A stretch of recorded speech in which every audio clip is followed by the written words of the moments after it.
Mali News jabaran la jabago amnu sogolelo onna shu anikli oni nyangma be dene utikalo kleta anduru samba fla ani mugan fla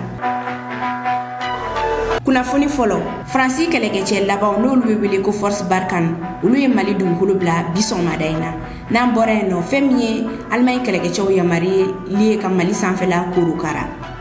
Mali autorité bora ku jabi o koina alabana Côte d'Ivoire militaire binan ani konoto minum lelu Mali konnana bubla la kataka kasubumbala kuna foni wala wala li amno di oma anga flashen fo konnana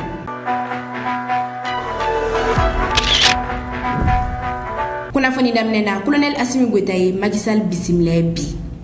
Macky Sall ni ale Sénégal jamana kuntigi wa Union Africaine nyamodo ni wakatina alibe tagamala farafin jamana do kononana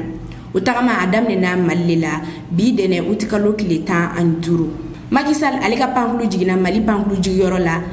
bi nege kanya tantemni ni sanga mugay ukene kan colonel Assimi Goïta aya bisimle kuluba kuma la sila ka fola ko teriambe Mali ani Sénégal ni ñogonche ore kum konnana Macky Sall ale nalindo Mali konnana yasa kasego teria to sinsi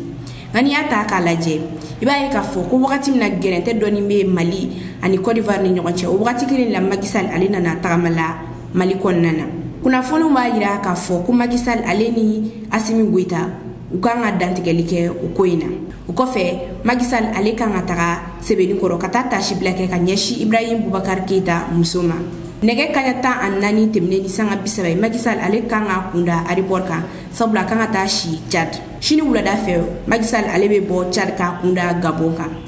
sabla alamsado utikalo kleta anishigi we Gabon ga yere ma horonya nyanaje wa o invité d'honneur ale talendo kadi Macky Sall lima jumado utikalo kleta ani konoto Macky Sall abe siginga tagaga jamana la no yi Sénégali. Je porte un message d'amitié, un message de bon voisinage, un message de l'Afrique aux côtés du peuple frère du Mali. Le Mali, comme vous le savez, est un pays très important pour nous en Afrique. C'est un pays pivot en Afrique de l'Ouest, qui est frontalier avec la plupart de nos États et qui est très lié au Sénégal par la géographie, l'histoire et tout ce qui nous lie. Et dans ce contexte, je suis venu voir mon jeune frère, le colonel Goïta, chef de la transition, chef de l'État, et les autorités de la transition pour échanger et travailler ensemble pour vraiment une issue heureuse pour cette transition et pour que le Mali reprenne totalement sa place dans le concert des nations africaines et dans le concert international. Donc c'est plutôt une visite de solidarité et d'amitié. Bisimile aga flashen fo konnana komi tuya fo nyana madame nena Francis kelekece laba nulu be wele ko force barkan ulu e Mali dugukolo bla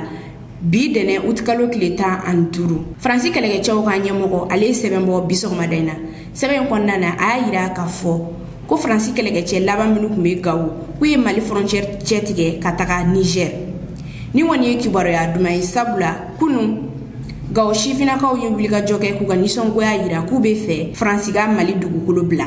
kunu kari utikalo kleta annani gaw ko bora iko da kono ni ka wulika jodoke o wulika joy ko nana wa da gaw gouverneur kulo ka ku kileno ka kle sabade di barkan mogoma ku ga dugukolo bla peo ko sabla barkan mo nana gaw depuis 2013 lakana de konnana nga ko lakana balia ori nyenyelendo gaw anay akerefe dugula kerenkeren yana gaw sibari onana ke sire mo gore be sira kabuli sira min sanfela la wiliga joy konnana gaw kaw ya nyini Mali autorité o fe ko Mali sora suga panklu jigorom be gaw ko go mine barkan mo gola gaw kaw ya yira ka fo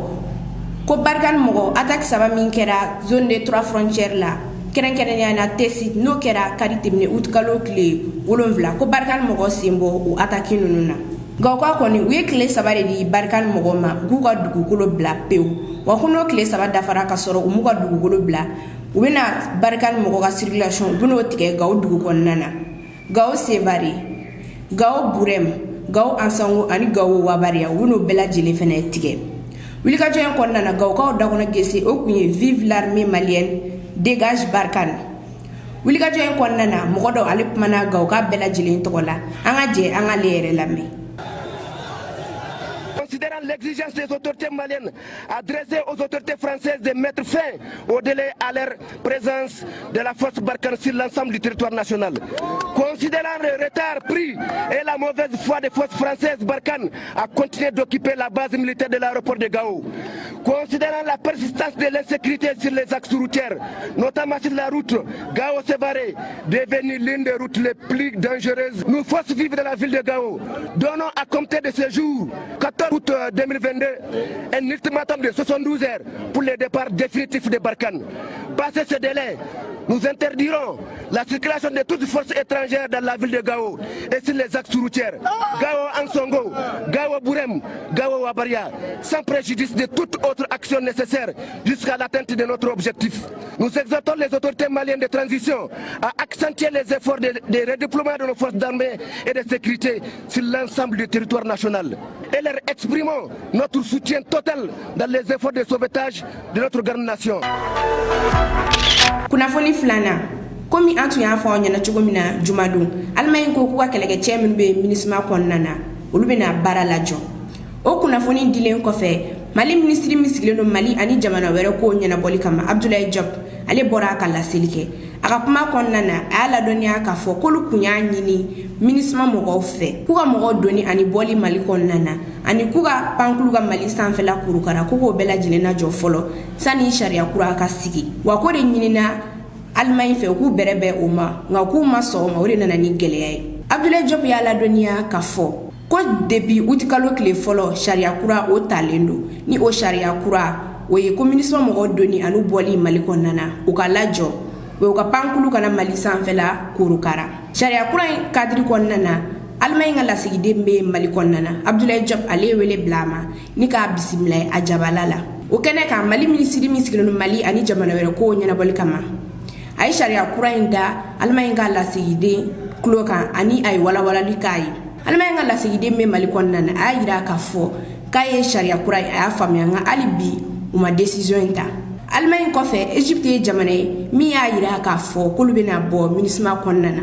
bi dene utikalo kile tan an duru Egypte kelege chairman ministre konnana uluka bara abina lajo kuna foni sabana Côte d'Ivoire militaire binan ani kononto unom nena mali konnana o bla la kataka kasubumbala kalo kile Côte d'Ivoire militaire binan ani kononto mlele mali konnana kunu kari utikalo kile tan an nani unom nena mali justice fe ayira la ka foku be fe ka dankari jamanana o blala kataka kasubumbala ngasano che mali autorité ku ya ira ka fo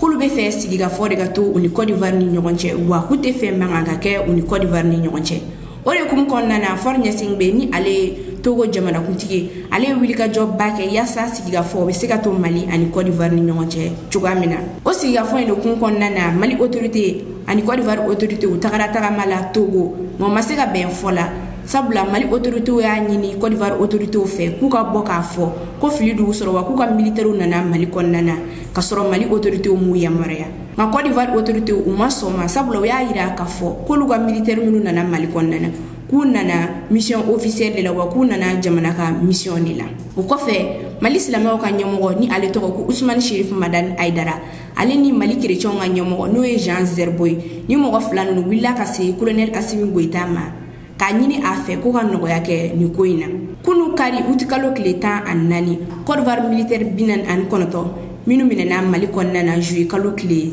tan temni ubla la kataka kasobumbala wa unom nelendo mali justice fe mo chama ira ka fo ko ni affaire blale justice ka boluka ko ni ko ngelali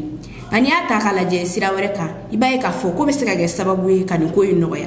sabula ublale ka taka justice mo ga boluka wisi ku ka critique ubla ka soro kolola foi ma bo ala wa jiye sharia ba ira ka fo ko ga mo mine ka datuku kalo kele ka kla ka fo ki ba bla ka soro imate mi justice ka bolo fe o mo kele abiseki convoquer jiye tribunal ba wala fene kuna foni nanna Mariam Baka concert min kanga ke Côte d'Ivoire o borama sabula frugu be Mali ani Côte d'Ivoire ni nyonche o kum konnana kunu shifla fe Mariam Ba ni do ba wele ko duguli mama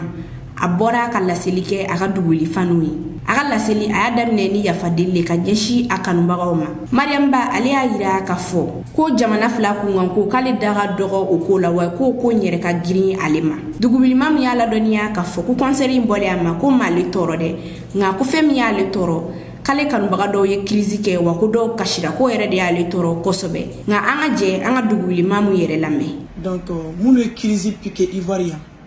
minnu ye kasira dɔw yɛrɛ bɛ dɔgɔtɔrɔso la. Donc n bɛ hakɛto ɲini kɛ n ka o faniw fɛ jɔn b'a ta la ala b'a ta la ni ala ma kiti diɲɛ ko o ko la o tɛ kɛ ka bɔ ka mondan cɛ bɛɛ lajɛlen fo diɲɛ bɛɛ tɔɔrɔla ni maa mun nɔfɛ n nana Abidjan n mana fin kama n mana jɛ kama n nana de population ye n demande n nana ko n bɛna n ka duguli mɔgɔw lanisɔndiya k'u la ɲɛnajɛ ne ye ɲamakala de an ni ne sara saga wuli n tɛ kɛ fosi ye ni jeliden tɛ donc jeli kan ka kɛ ɲalikɛla de ye jeli man ka kɛ tiɲɛnikɛla ye i b'a sɔrɔ ni concert in tun kɛra bi fɛn min tun bɛ falen a kɔnɔ ne maa mun tɛ s'a kɔrɔ n kanubagaw tɛ se ala de tun b'a dɔn jamana fila kunkan ko ne da ka dɔgɔn o ko la kuma tɛ ko ne kana concert kɛ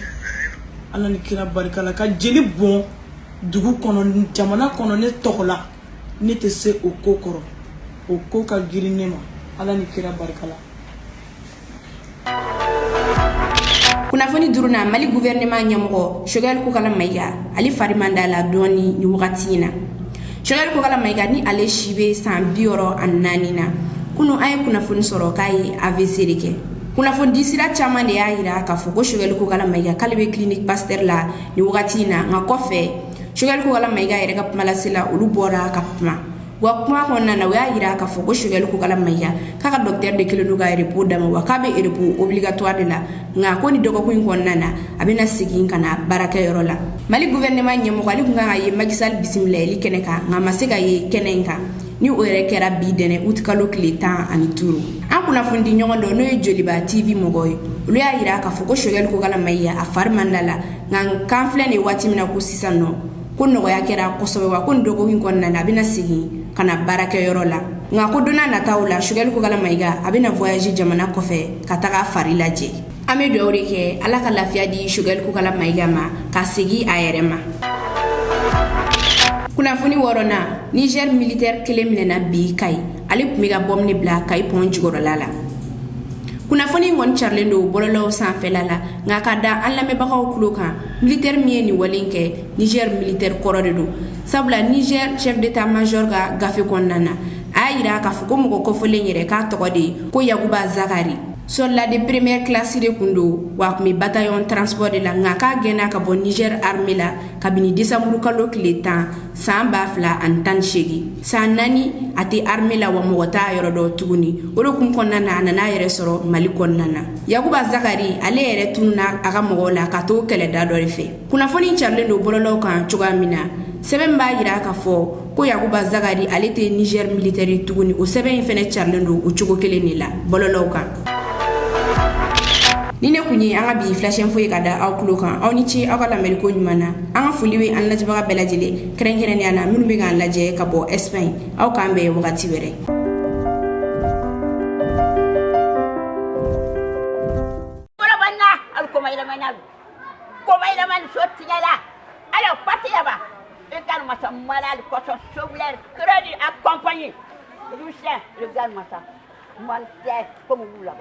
Un grand menti. Quoi ce malade qui était accompagné doucement. Un grand menteur. Vraiment, si moi je couche, je ne donne pas. Et où voyons là-bas? Quittez là-bas. Quoi ce malade, un grand compétition, un compétition. Voilà, vraiment mon Dieu. C'est l'enfant là, c'est pas bon. Même que gagne les enfants là, on va payer les tissus là-bas. C'est pas avec les enfants là-bas. Voilà les cochons sur